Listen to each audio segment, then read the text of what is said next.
सो hi everyone, तो कैसे हैं आप लोग। आई होप सब अच्छे होंगे। तो इस वीडियो में हम बात करेंगे वुड डिस्पैच के बारे में। इसको हम लोग डिटेल में समझेंगे और एक एक पॉइंट को अच्छे से हम लोग समझने की कोशिश करेंगे कि आखिरकार ये वुड डिस्पैच था क्या। ठीक है, तो चलिए हम शुरू करते हैं। तो सबसे पहले हम लोग वुड के थोड़ा सा बैकग्राउंड देखते हैं कि वो कौन थे। तो इनका पूरा नाम था चार्ल्स वुड और इनका जो जन्म हुआ था वो 10 जुलाई 1800 में हुआ था। और ये एक पॉलिटिशियन थे। ठीक है, उस वक्त के जाने माने पॉलिटिशियन थे। और इनके जो पढ़ाई वो कैम्ब्रिज यूनिवर्सिटी से हुई थी। इन्होंने अपनी जो पूरी स्टडी कैम्ब्रिज यूनिवर्सिटी से की थी। और ये कौन थे? President of board of control थे। ठीक है, बोर्ड ऑफ कंट्रोल का मतलब कि इंडिया का जो एडमिनिस्ट्रेशन था वो उस वक्त चार्ल्स वुड ही संभाल रहे थे। भारत की देख रेख कौन कर रहा था? किसके अंतर्गत थी? वुड के अंतर्गत थी। ठीक है, तो ये जो वुड डिस्पैच था उसके आने का पीछे रीज़न क्या था? क्यों आया वुड डिस्पैच? तो चलिए देखते हैं। जो चार्टर एक्ट 1813 था, ये मैंने पिछले वीडियो में बात की थी। उसमें क्या कहा गया था कि हर एक साल ब्रिटिश गवर्नमेंट 1 लाख रुपए खर्च करेगा एजुकेशन पे। ठीक है, और जो चार्टर एक्ट था ये हर एक 20 ईयर्स में रिन्यू होता है। मतलब फिर एक नया चार्टर एक्ट आता है हर एक 20 साल के बाद। ठीक है, तो 1813 में क्या कहा गया था कि 1 लाख रुपए हर एक साल एजुकेशन में खर्च करेगा। जो दूसरा चार्टर एक्ट आया, आपका आया 1833 में, उसमें जो अमाउंट था वो इंक्रीज करके कितना कर दिया गया? 10 लाख। जो ब्रिटिश गवर्नमेंट था उन्होंने जो अमाउंट था उसको 1 लाख से 10 लाख कर दिया। तो उन्होंने ये कहा कि अब ये जो अमाउंट है 10 लाख तो हो गया है, तो हमें एजुकेशन में कुछ परमानेंट एंड कम्प्रिहेंसिव चेंजेस लाने की बहुत ज़रूरत है। तो इन्होंने क्या किया? इसको करने के लिए उन्होंने एक पार्लियामेंट्री कमेटी का गठन किया। उन्होंने एक पार्लियामेंट्री कमेटी बनाया जिसका एक काम था कि इंडियन एजुकेशन को अच्छे से पढ़ना समझना, उसके ऊपर पूरा एक थारो रिसर्च करना एंड एक रिपोर्ट सबमिट करना। ठीक है, और एक रिपोर्ट बनाना। ठीक है, तो पार्लियामेंट्री जो कमेटी थी उन्होंने पूरा रिसर्च किया इंडियन एजुकेशन पे, क्या था, क्या क्या चेंजेस लाना चाहिए और क्या बदलाव लाया जा सकता है। सभी चीज़ों के बारे में उन्होंने पढ़ा, अध्ययन किया एंड देन एक रिपोर्ट तैयार किया और उस रिपोर्ट को चार्ल्स वुड को सबमिट किया। चार्ल्स वुड कौन थे उस वक्त के? President of board of control, जैसा कि मैंने बताया।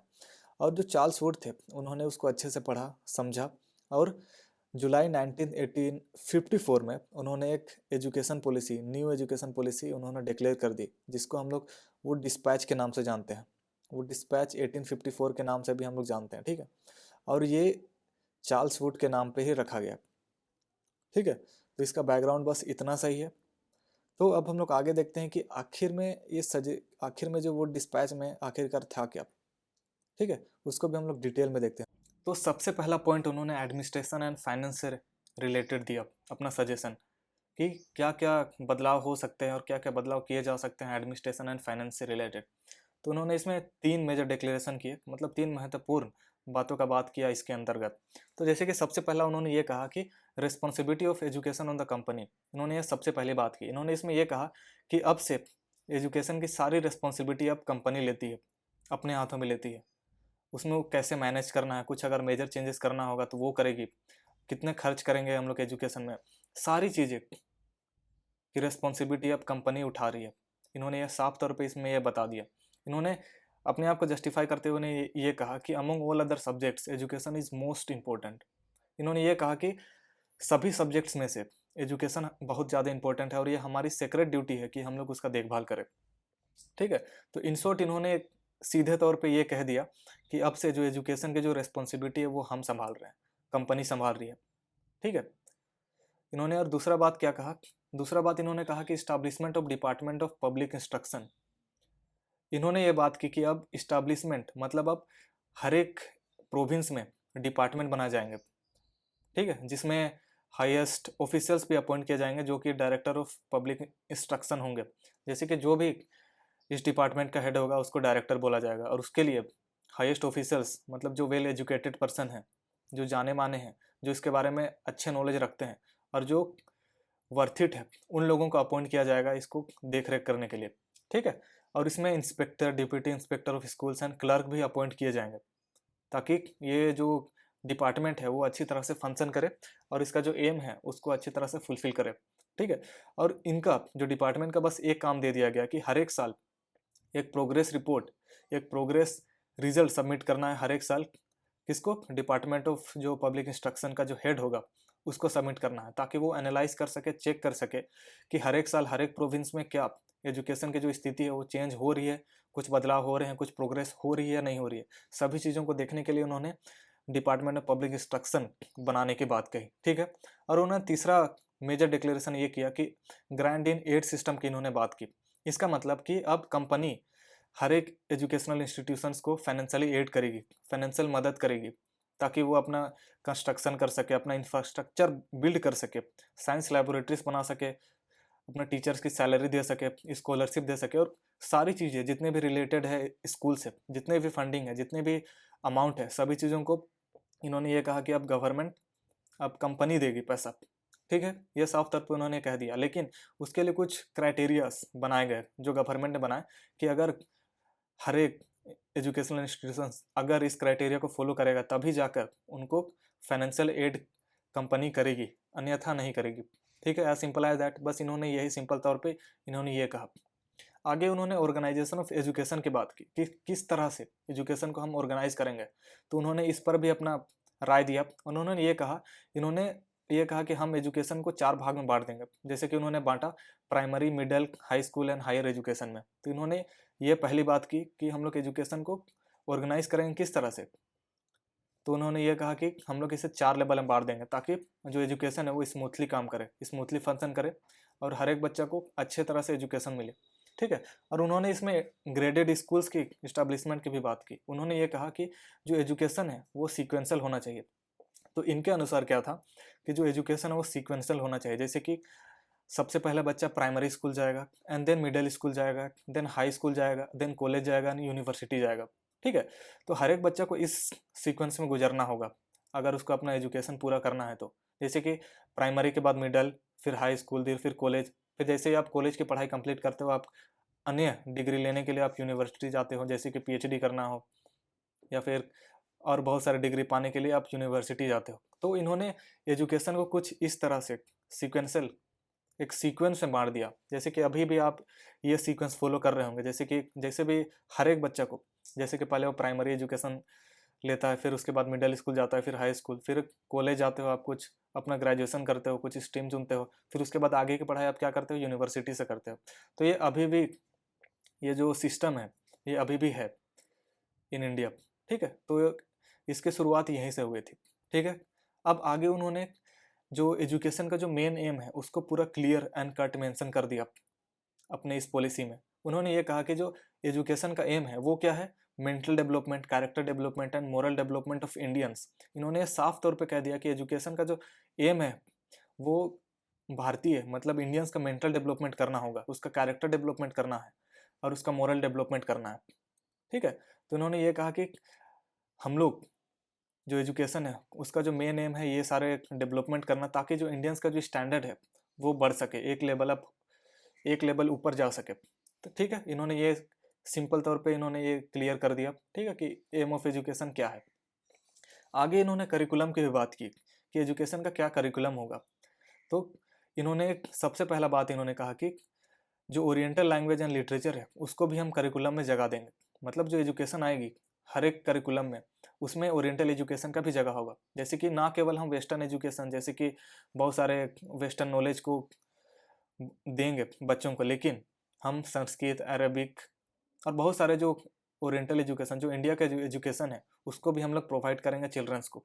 ठीक है। और इन्होंने ये साफ तौर पे कहा कि हम ओरिएंटल लिटरेचर को भी इनकरेज करेंगे, जैसे कि संस्कृत हो गया, अरबिक से जितने भी लिटरेचर है सभी को हम लोग इनकरेज करेंगे।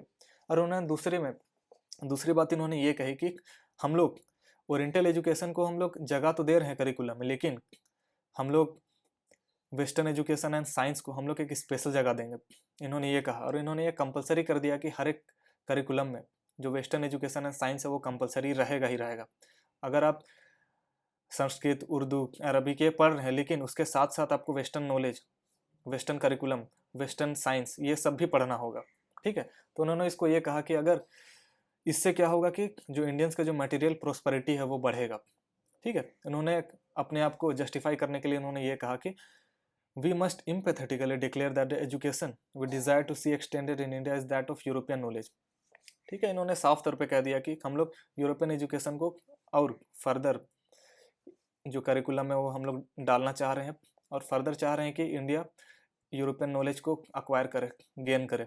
ठीक है, तो इन्होंने साफ तौर पे इन्होंने ये कहा करिकुलम में कि हम लोग ओरिएंटल एजुकेशन को भी जगह देंगे, लेकिन जो वेस्टर्न नॉलेज एंड साइंस है उसको एक स्पेशल जगह दिया जाएगा, एंड उसको कंपलसरी कर दिया जाएगा हर एक करिकुलम में। ठीक है, हर एक एजुकेशन में, मतलब हर एक बच्चा को पढ़ना ही होगा।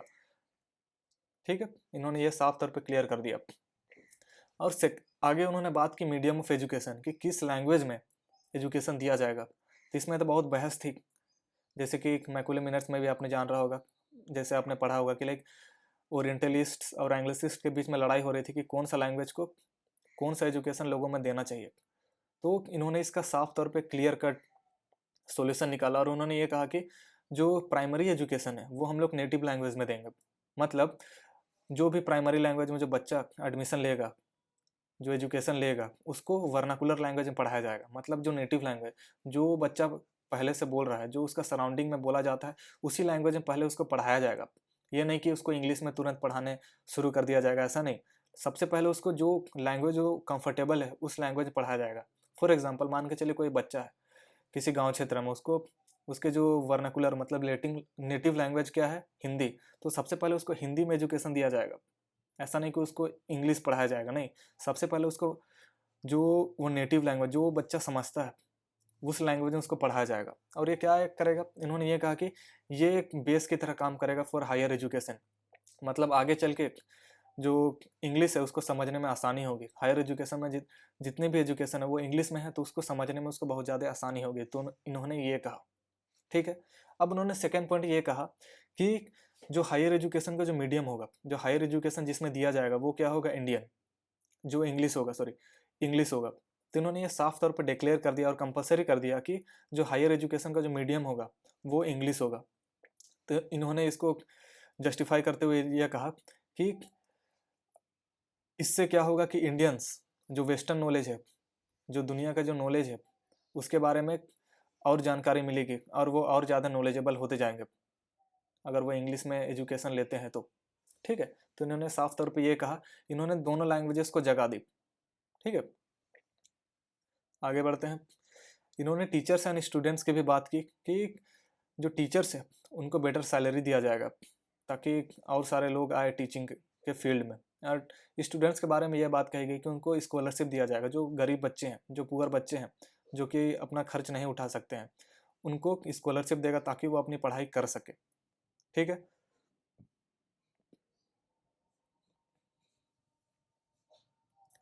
तो इन्होंने आगे बात की वुमेन एजुकेशन के बारे में।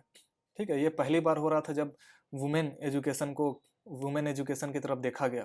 बिकॉज पहले ऐसा था कि वुमेन को एजुकेशन नहीं दिया जाता था, बट इसमें इन्होंने बात की कि अब हम वुमेन एजुकेशन पे फोकस करेंगे। और इन्होंने इसके लिए कहा कि हम गर्ल्स स्कूल बनाएंगे और उसको फाइनेंशियल एड करेंगे।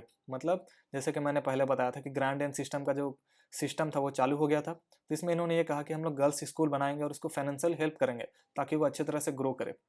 और इसमें इन्होंने साफ तौर पे ये कहा कि हम लोग वुमेन एजुकेशन को एनकरेज करेंगे ताकि वुमेन भी आगे आए, वो कुछ सीखे। ठीक है, उनका भी डेवलपमेंट हो, इसके लिए उन्होंने वुमेन एजुकेशन के बारे में बात की। ठीक है, आगे इन्होंने बात की एजुकेशनल इंस्टीट्यूशंस बनाने की। कि सबसे पहला उन्होंने बात किया कि हर एक जगह पे हर एक जगह पे इंस्टीट्यूशंस बनाए जाएंगे जहाँ ज़रूरत हो, और ये सारी रिस्पॉन्सिबिलिटी कौन लेता है, गवर्नमेंट। इन्होंने ये कहा कि गवर्नमेंट सारी रिस्पॉन्सिबिलिटी लेता है एजुकेशन की। हर एक लेवल पे कितने स्कूल्स बनाने चाहिए, अगर ज़रूरत है तो वहाँ पे इंस्टीट्यूशंस बनाए जाएंगे ताकि हर एक को एजुकेशन मिले। ठीक है, इन्होंने ये सारी बात कही। आगे इन्होंने ये कहा, इसी में इन्होंने ये बात कही कि हम लोग वोकेशनल एजुकेशन भी देंगे। तो इसके लिए उन्होंने कहा कि हम वोकेशनल स्कूल्स खोलेंगे इंडियंस के लिए। बिकॉज एज ऑफ नाउ कि हम लोग को पता है कि उस वक्त जो इंडिया में अनएम्प्लॉयमेंट रेट बहुत ज़्यादा था, तो उसको सोल्व करने के लिए, उससे डील करने के लिए उन्होंने वोकेशनल वोकेशनल स्कूल्स बनाने की बात कही। और उसमें उन्होंने ये कहा कि हम इंडियंस को वोकेशनल एजुकेशन देंगे जिससे कि वो अपना जो लिविंग है वो अच्छी तरह से अर्न कर सके और अच्छी तरह से जी सके। ठीक है, तो इन्होंने ये कहा। आगे इन्होंने बात की यूनिवर्सिटीज़ बनाने की। ठीक है, तो इससे पहले इंडिया में कोई भी यूनिवर्सिटी नहीं था, तो ये पहली बार हो रहा था जब यूनिवर्सिटी बनाने की बात की गई थी। तो इन्होंने ये कहा कि हम यूनिवर्सिटी तो बनाएंगे, लेकिन सबसे पहले हम कलकत्ता एंड बॉम्बे में बनाएंगे, फिर बाद में हम लोग मद्रास और अलग अलग जगह पे बनाएंगे, जहाँ पे ज़रूरत होगा यूनिवर्सिटी बनाने की हम वहाँ वहाँ पे यूनिवर्सिटी का इस्टेब्लिशमेंट करेंगे। ठीक है। और जो यूनिवर्सिटी का जो करिकुलम होगा वो लंदन यूनिवर्सिटी से होगा, मतलब लंदन यूनिवर्सिटी का जो करिकुलम है वही सेम यूनिवर्सिटी का जो करिकुलम है वो इंडिया के यूनिवर्सिटी में अप्लाई होगा। ठीक है। और उन्होंने आगे सेनेट मेंबर की बात की कि सेनेट फॉर्म होगा। सेनेट मतलब एक ग्रुप ऑफ पीपल जो कि सारा यूनिवर्सिटी का कार्यभार देखेंगे। ठीक है। और उसमें इन्होंने ये भी कहा कि हम वाइस चांसलर, लेक्चरर अपॉइंट करेंगे। जैसे कि अभी आपने यूनिवर्सिटी में देखा होगा बहुत सारे प्रोफेसर्स आते हैं पढ़ाने के लिए, लेक्चरर आते हैं, तो ये सारी चीज़ों की बात यहीं से की गई थी। ठीक है। और उसमें और एक चीज़, बहुत इंपॉर्टेंट चीज़ उन्होंने के बारे में बात की। उन्होंने ये कहा कि जो यूनिवर्सिटी का काम क्या होगा उसके बारे में उन्होंने साफ तौर पे बता दिया। उन्होंने सबसे पहला काम बताया यूनिवर्सिटी का कि क्या है, provide affiliation to the colleges. मतलब इन्होंने ये कहा कि यूनिवर्सिटी का काम होगा कि कॉलेज को अफिलिएशन मिले, कॉलेज को अफिलिएशन दे। जैसे कि आप किसी भी कॉलेज में अगर पढ़ाई कर रहे हो तो किसी ना किसी यूनिवर्सिटी से एफिलिएटेड जरूर होगा। ठीक है। कमेंट करके बताइए आपका जो यूनिवर्सिटी है, आपका या कॉलेज है, किस यूनिवर्सिटी से एफिलिएटेड है। ठीक है। आगे उन्होंने ये कहा कि जो यूनिवर्सिटी का काम होगा कि एग्ज़ाम कंडक्ट कराना किसी भी कॉलेजेस में। ठीक है। तो किसी भी कॉलेज में एग्जामिनेशन कंडक्ट करने की रिस्पॉन्सिबिलिटी किसको देगा, यूनिवर्सिटीज़ को। अगर आप अभी भी किसी भी कॉलेज में हो तो जो एग्ज़ाम है वो यूनिवर्सिटी ही कंडक्ट कराता है। ठीक है। और बहुत सारे ऐसे ऑटोनोमस कॉलेज भी है जो खुद का जो एग्जामिनेशन है वो खुद कंडक्ट करते हैं, लेकिन बाकी जितने भी कॉलेजेस है वो उसके जो एग्ज़ाम है वो यूनिवर्सिटी कंडक्ट कराता है। तो आपकी कौन सी यूनिवर्सिटी है, आप कौन सी यूनिवर्सिटी से बीएड कर रहे हो, डू कमेंट। आगे इन्होंने बात की कि यूनिवर्सिटी का और एक काम होगा कि स्टूडेंट्स को डिग्री देना। जैसे कि अभी आप बीएड की डिग्री लोगे किसी भी कॉलेज से, अगर आप किसी भी बीएड कॉलेज से अगर आप अभी बीएड कर रहे हो तो आपकी जो डिग्री होगा वो आपको कॉलेज नहीं देगा, वो आपको यूनिवर्सिटी देगा। ठीक है। तो इसकी बात यहीं पे की गई थी। ठीक है। आगे इन्होंने सबसे मोस्ट इंपॉर्टेंट बात जो कही, उन्होंने कही कि मास एजुकेशन के बारे में। जैसे कि हमने मैकुले मिनट्स में ये पढ़ा था कि मैकुले मिनट्स ने एक इलाइट एजुकेशन के बारे में बात किया था, और जो मास एजुकेशन है, जो गरीब लोग हैं उसको छोड़ दिया था। तो बट इसमें इन्होंने ये बात की कि हम मास एजुकेशन देंगे, मतलब सभी को एजुकेशन देंगे, ना केवल इलाइट को बल्कि सभी को देंगे। और इसको इन्होंने बोला कि हम लोग इसको पाने के लिए क्या करेंगे, हम लोग बहुत जगह जो प्राइमरी एंड सेकेंडरी स्कूल का जो नंबर है उसको बढ़ाएंगे। जहाँ हो सकता है हम प्राइमरी एंड सेकेंडरी स्कूल्स खोलेंगे ताकि सभी को एजुकेशन मिल सके। और उन्होंने स्कॉलरशिप की बात की इसमें कि जो गरीब बच्चे हैं उसको हर एक साल स्कॉलरशिप दिया जाएगा ताकि वो अपनी पढ़ाई कंटिन्यू कर सके। ठीक है। तो ये मोस्ट इंपॉर्टेंट पॉइंट है वो डिस्पैच के बारे में, तो ये एक नोट करके रख लीजिएगा। ठीक है। आगे उन्होंने बात की टीचर ट्रेनिंग की। अब इन्होंने सारी चीज़ें तो कह ली थी कि स्कूल खोले जाएंगे, कॉलेजेस खोले जाएंगे, यूनिवर्सिटीज़ खोले जाएंगे, लेकिन उन्होंने अब बात की टीचर ट्रेनिंग की।